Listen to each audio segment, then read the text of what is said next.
অনেক বছর আগে এই জঙ্গলের ভেতরে এক ডাইনি থাকত।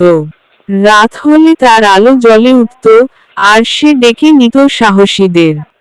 ডাকে মানে কি? সে কি খেয়ে ফেলে নাকি?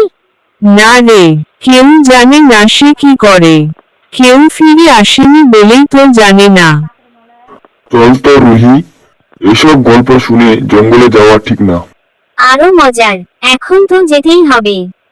মেঘলা ও রামু দুজনে ডাইনি খুঁজতে জঙ্গলের দিকে চলে গেল। তুই পাগল, এত অন্ধকারে এসেছিস? চুপ কর, দেখ ওইদিকে আলো দেখছিস? তোমরা এসেছো কেন বাচ্চারা? আমরা ভুল করে এসে গেছি, আমরা চলে যাব। আমি তোমার সঙ্গে কথা বলতে চাই।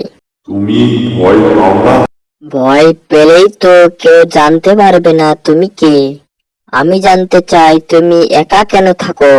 কারণ সবাই ভয় পায় আমাকে, কিন্তু আমি সব সময় খুঁজেছি এমন কাউকে যে ভয় না পেয়ে আমাকে বুঝতে চাইবে। ডাইনির সাথে কথা বলার পর রামু ও মেঘলা মামার বাসায় যায়। তুই কি পাগল হয়েছিস রুহি?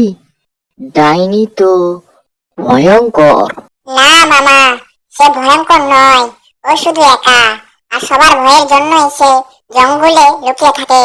তবে তুই যা করেছিস তাতে সাহস আছে, কিন্তু সাবধানে থাকিস। মামার বাসা থেকে বের হয়ে মেঘলা ডাইনির খোঁজে চলে আসে। ডাইনিকে ডাকতে শুরু করে। ডাইনি বুড়ি, ও ডাইনি বুড়ি, ডাইনি বুড়ি আছো? ডাইনি বুড়ি, ও ডাইনি বুড়ি।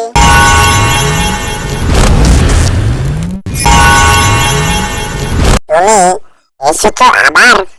তুমি বলেছিলে সাহসীদের তুমি কিছু দাও। একটা ছোট নীল পাথর তুলে দেয়। এটা একটা জাদুর পাথর।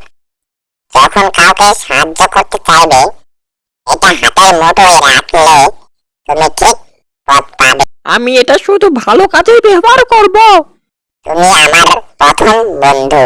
ডাইনির সাথে কথা বলার পর রামু ও মেঘলা মামার বাসায় যায়।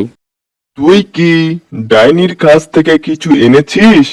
হ্যাঁ, কিন্তু এটা শুধু সাহসীদের জন্য।